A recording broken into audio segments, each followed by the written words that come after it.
Hello YouTube audience, this is my review for The Dark Knight Returns Part 2. Here's my review.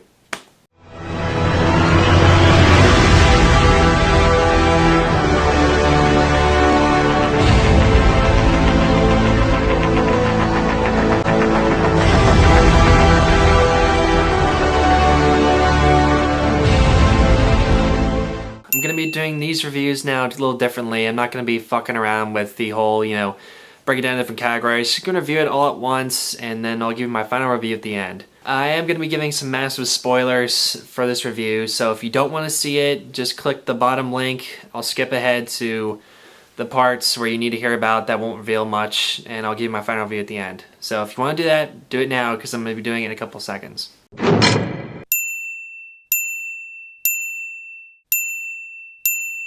Alright. If you're staying, that means you want to hear what's going on. I'm revealing all of the movie. Remember from part 1, which came out a couple months ago, the last thing that happened was Batman beat the crap out of the mutant leader, and now he took over the gang, and the last thing you see is the Joker in the patient ward, and he's smiling, and, you can tell he's up to something. Gotham City belongs to the Batman. Batman. Darling. And that's it.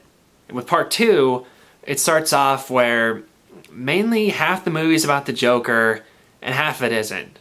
Like, the first half has to deal with the Joker's in the patient ward, he's talking to his doctor, and he seems reformed.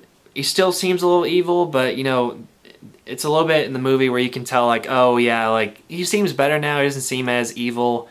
And he's trying to get on a talk show to tell people, like, I've changed, I'm a better person now, and his doctor agrees to it as long as he's with him. In the meantime, Batman has now got the gang, and he's trying to restore order by making his gang, like, oppose crime in any way. But he doesn't want it done with guns, because that's not how he is. That's not how Batman operates. He wants them to use only, like, melee weapons or their hands and fists, because if you use guns, you're cowards, and Batman doesn't like that. Batman is convinced that the Joker is not changed, and he wants to go to the TV station to stop him from probably killing everybody. So Batman arrives there, but the Joker kills everybody before he can do anything, and he chases the Joker to a carnival, and Batman throws a couple batarangs in his eye and ends up, like, stunning him, and then they go in the tunnel of love. Batman fights him and paralyzes the Joker, and then Joker, in order to make it look like Batman killed him, he twists his neck all the way around and kills himself. The new commissioner is now on Batman's trail, convinced that, he killed the Joker, and she's going to try and stop him. Throughout the movie, Superman is also on Batman's trail because President Ronald Reagan has been asked to, kill Batman because he's a vigilante, and that's not what the people need to be represented by. So Superman goes to tell Batman, look, if you don't stop being a crime fighter, I'm gonna have to kill you. And Batman's like, bring it on. So later in the film, after Batman kills the Joker, Superman shows up, and they have, like, a huge battle with Batman pretty much almost killing Superman. And what happens is Green Arrow comes out. He has an arrow made of kryptonite. He shoots Superman, and Batman's like, I want you to know something. I'm not going to kill you, but, you're paralyzed and you're helpless, and I just want you to know that I beat you. But I didn't have to go easy on you. A different binding agent, a stronger mix. I want you to remember that. I wanted to remind you to stay out of my way. In all the years to come, in your most private moments, I want you to remember the one man who beat you. And then Batman has a heart attack and dies. And there's a huge funeral for him. Clark is blamed for his death.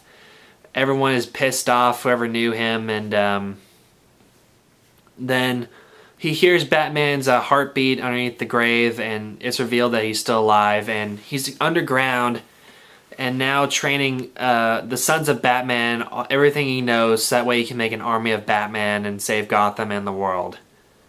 The Robin from the last movie also shows up. Her name's Carrie. She is still really funny and energetic, and what makes the film like a little bit less serious than it is, even though this film was really dark and graphic. There's also a part in the movie where Alfred has to blow up the mansion because Bruce's secret gets out and he doesn't want anybody to go inside of his mansion and get all his Batman stuff. So Alfred blows up the mansion in the Batcave, and then after he sees it, he has a stroke and dies, which is super sad. And yeah, honestly, I have to say that this video is amazing. I would definitely recommend seeing it. The acting is incredible.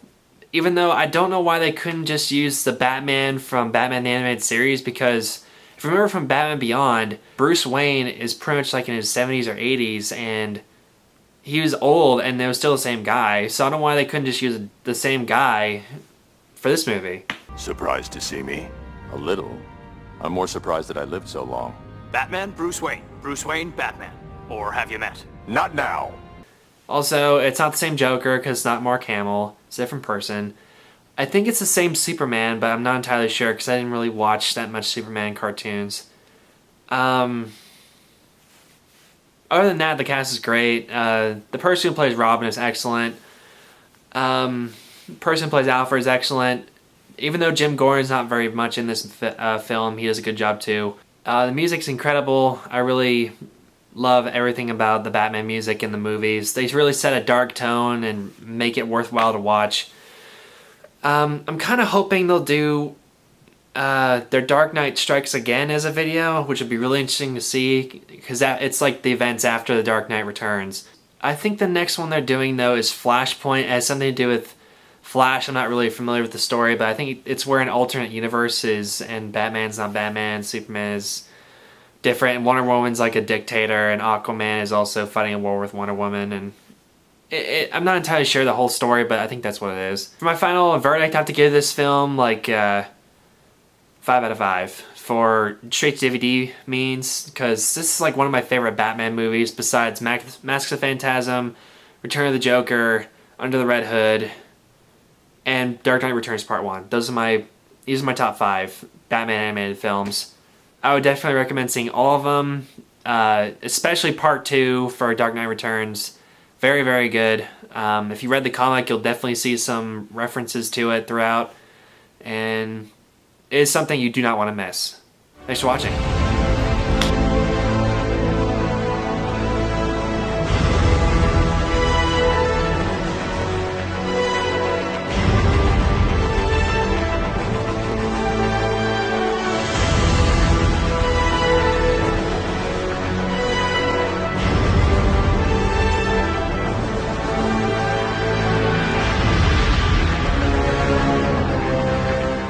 Hey, thanks for watching. I really appreciate it. If you want to see any of my other video reviews, you can click on the links above. My next video review will be next week. It'll be Silver Linings Playbook. If you want to subscribe, please do so. Thank you for watching, and I'll see you next time. Have a good week. Bye-bye.